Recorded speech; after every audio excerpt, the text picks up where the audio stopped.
Meurtre au Grand Sasso par Éric Simon. Chapitre 5.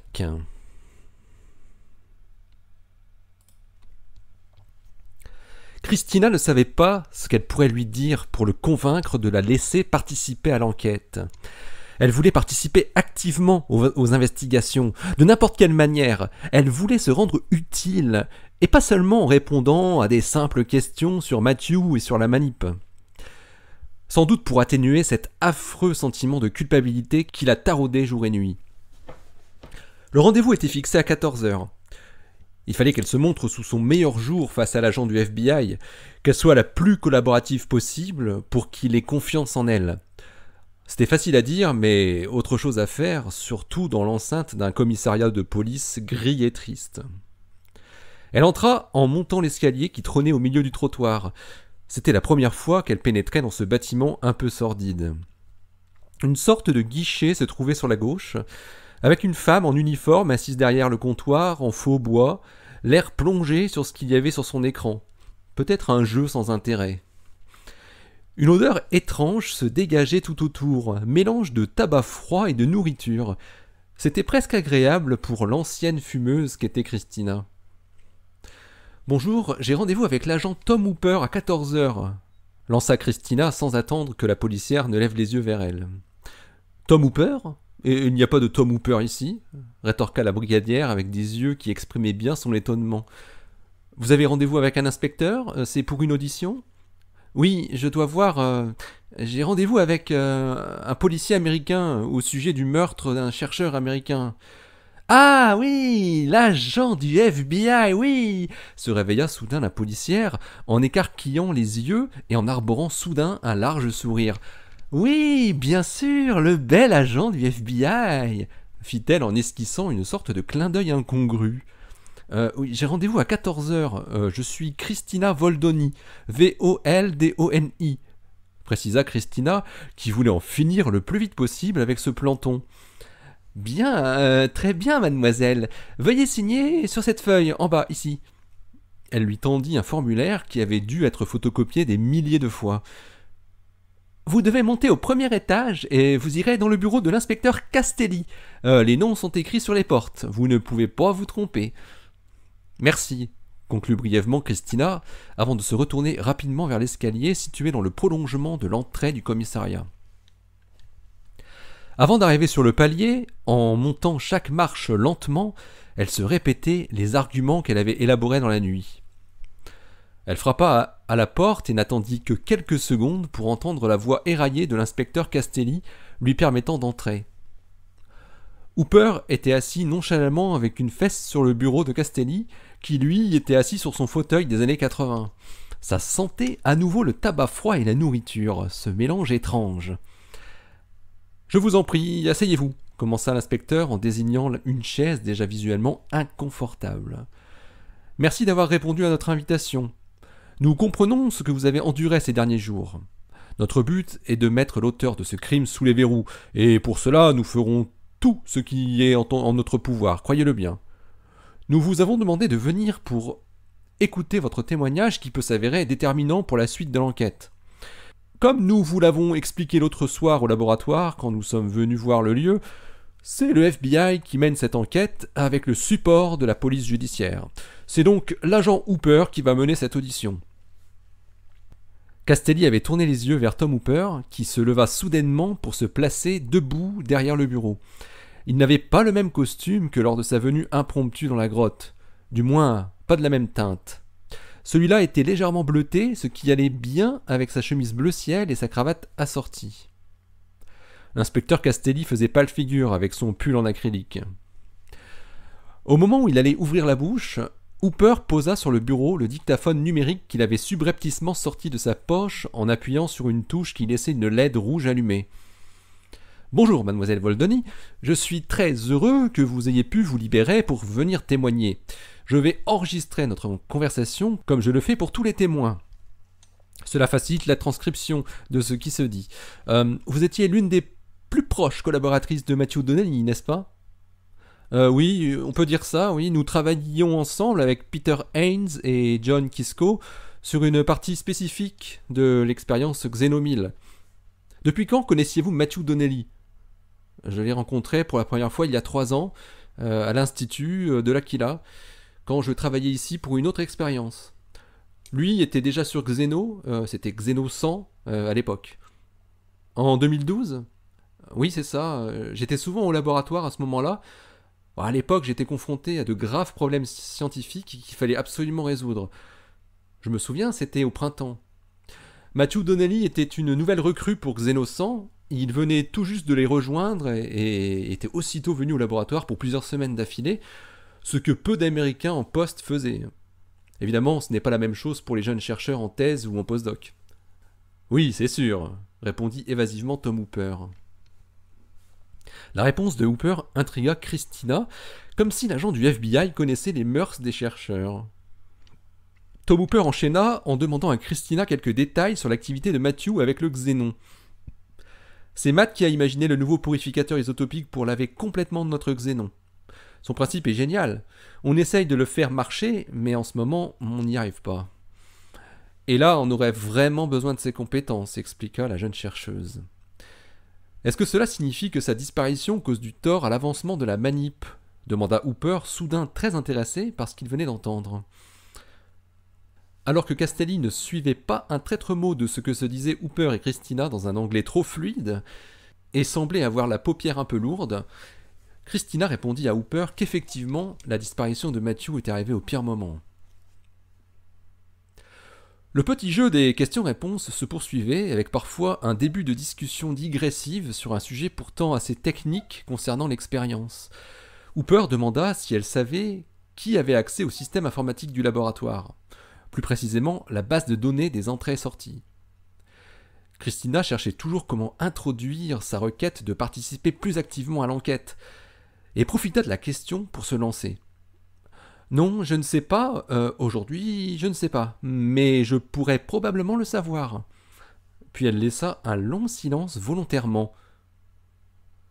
Hooper fut naturellement intrigué par la forme de cette réponse. Vous pourriez le savoir? Renchérit Hooper avec subtilité, un léger sourire aux lèvres.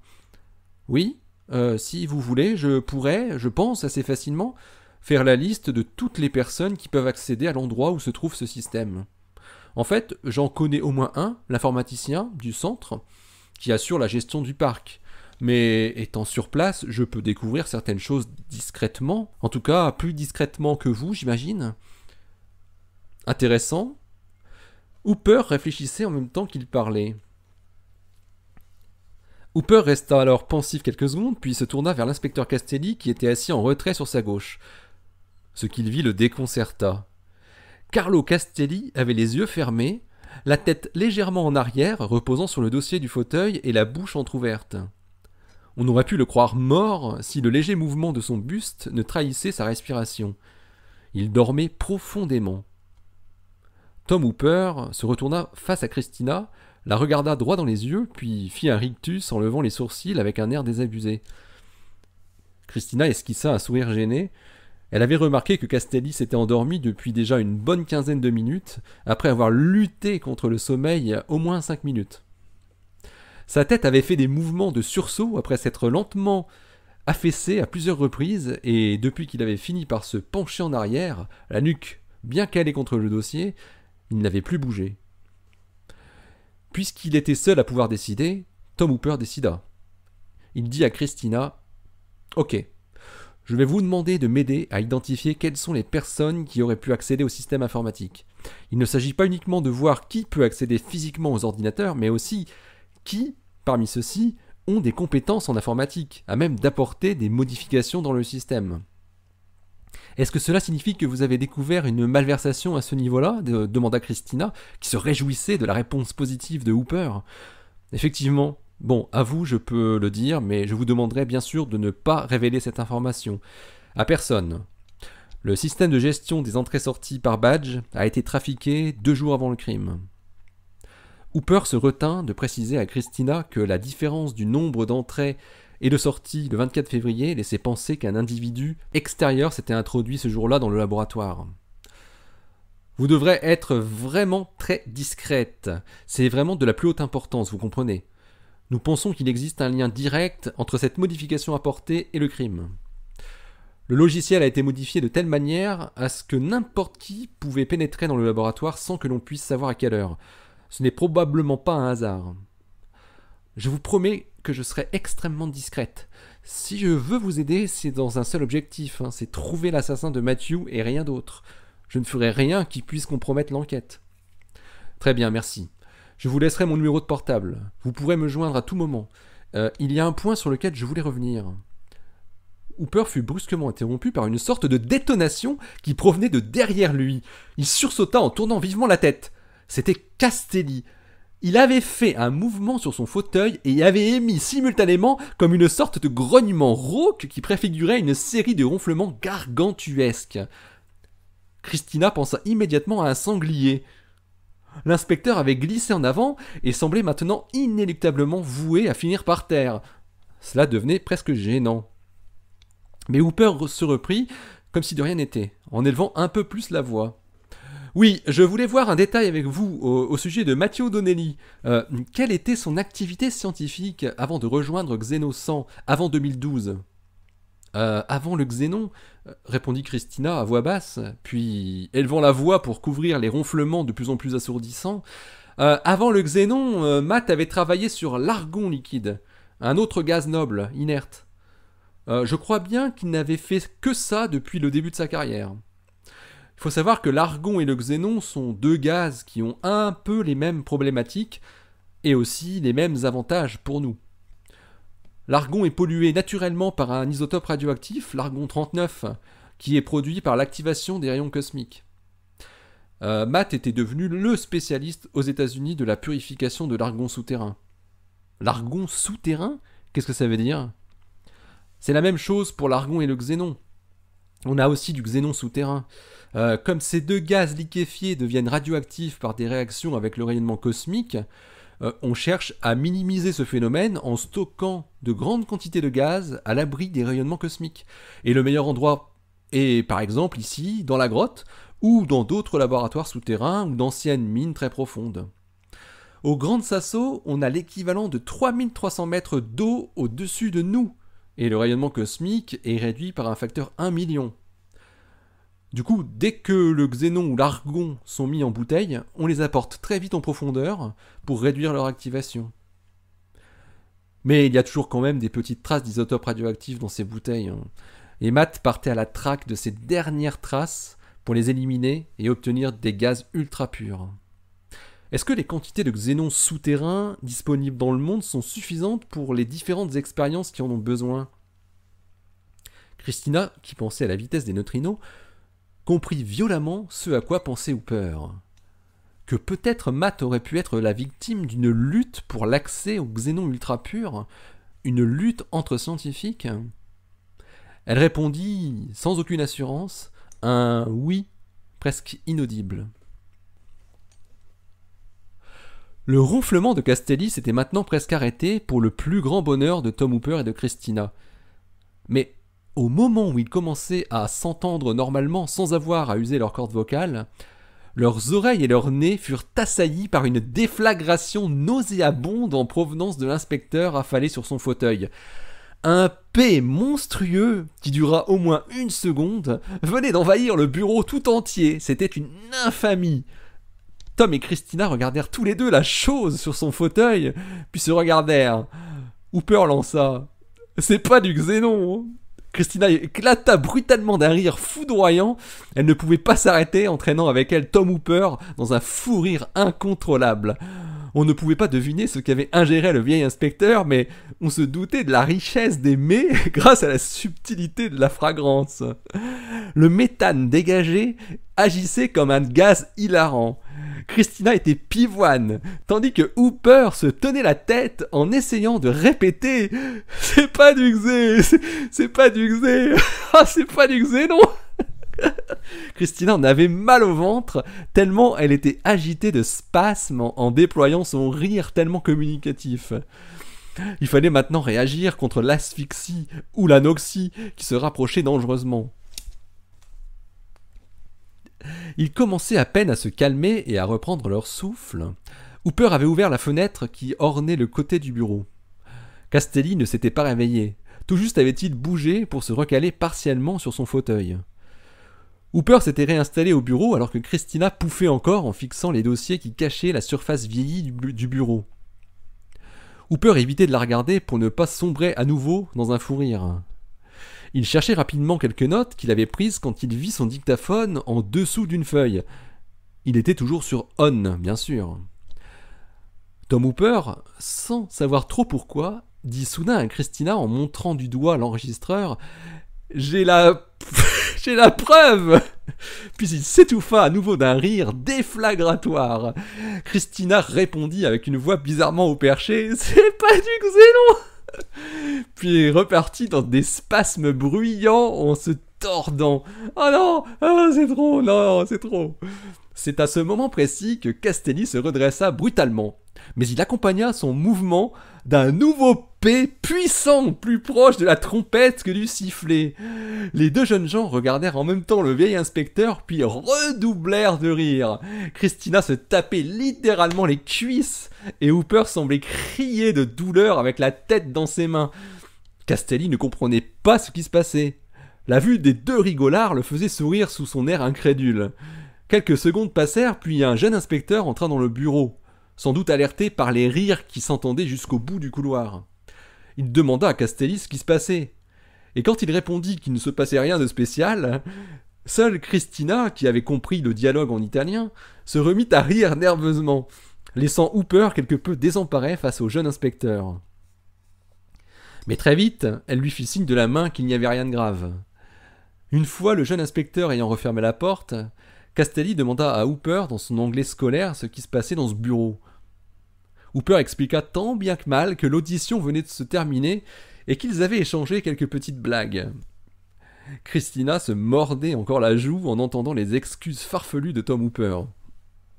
De quoi étaient capables les agents du FBI pour conserver un minimum d'apparence face à des collègues étrangers ? Il en était apparemment différemment avec des témoins désireuses d'apporter leur aide à l'enquête. L'audition prenait réellement fin. Il ne manquerait pas de se recontacter de toute façon. Christina restant un témoin important car connaissant très bien la victime. Elle devait rester à la disposition de la police. C'est ainsi que l'agent Hooper prit congé de Christina Voldoni en lui donnant sa carte professionnelle en ajoutant qu'elle pouvait le contacter à tout moment si elle pensait à quelque chose d'important qui pourrait être utile à l'enquête. Hooper avait décidé de garder secrète leur entente sur l'aide informelle que Christina pourrait lui apporter. Même s'il n'avait pas eu le temps de lui dire explicitement avant le réveil de l'inspecteur Petoman, Christina l'avait compris et elle ne fit pas la gaffe d'évoquer le sujet devant Castelli. Une fois Christina sortie du bureau, Hooper se tourna vers l'inspecteur italien et lui dit « J'ai vu que vous vous étiez assoupi, vous avez raté une très intéressante audition. Malheureusement, je ne pourrai pas vous la faire réécouter comme les précédentes, j'ai oublié de brancher mon dictaphone. Mais je vais me dépêcher de retranscrire au propre les notes que j'ai prises et les détails dont je me souviens avant de les oublier. »« Oh, je suis désolé, cela m'arrive parfois, répondit Carlo Castelli, visiblement confus. Ne vous en faites pas, ça nous arrive à tous. Je comprends que ce n'est peut-être pas très intéressant pour vous de seulement assister aux auditions sans participer plus activement. Ah, je fais avec. Vous savez, monsieur Hooper, durant mon petit somme, j'ai fait un rêve en lien avec cette affaire. Vous pouvez me raconter? Ça m'intéresse. Rétorqua aussitôt Hooper, comme pour changer de sujet. J'ai rêvé qu'il y avait un motard dans le tunnel, qui était venu jusqu'au laboratoire pour liquider le pauvre Américain. Un motard? Ouais, un motard, avec un casque jaune. Un casque jaune? Hooper répétait les mots de Castelli comme pour bien les enregistrer, alors que son dictaphone était toujours allumé dans la poche de sa veste. Oui, et puis il est reparti comme il est venu après le crime, comme s'il ne s'était rien passé tranquillement, en reprenant sa moto garée à l'entrée du laboratoire. Et puis c'est tout, je me suis réveillé. C'est tout. Et il ressemblait à quoi ce motard? Ah, il avait toujours un casque. Mais ce n'est qu'un rêve, hein. Il ne faut pas chercher très loin. Peu importe à qui il pourrait ressembler, on rêve souvent de gens que l'on connaît, donc ça pourrait être vous, tiens. Castelli se mit à ricaner. Hooper se sentait soudain ridicule d'avoir interrogé Castelli sur la teneur d'un rêve. Mais l'idée du motard lui semblait terriblement intéressante. Quoi de mieux qu'une moto pour arriver discrètement au niveau de la grande porte du laboratoire, sans se faire remarquer, pour peu qu'il existe un petit renfoncement propice à l'y cacher, et pour repartir ensuite très vite en dehors du tunnel. Ah, il faudra envoyer une équipe aux abords de l'entrée du laboratoire pour vérifier toutes les traces de véhicules qui sont passés par là. Hein. L'idée de la moto n'est pas idiote. Comment serait reparti l'assassin? Il n'y avait pas de voiture en surplus alors, hein, interrogea Hooper. Un complice. Ah oui, un complice, bien sûr. Ou plusieurs. Hooper regardait par la fenêtre ouverte, d'où l'air frais s'engouffrait. On entendait des enfants qui jouaient dans la cour d'école située à côté. Ils venaient de sortir.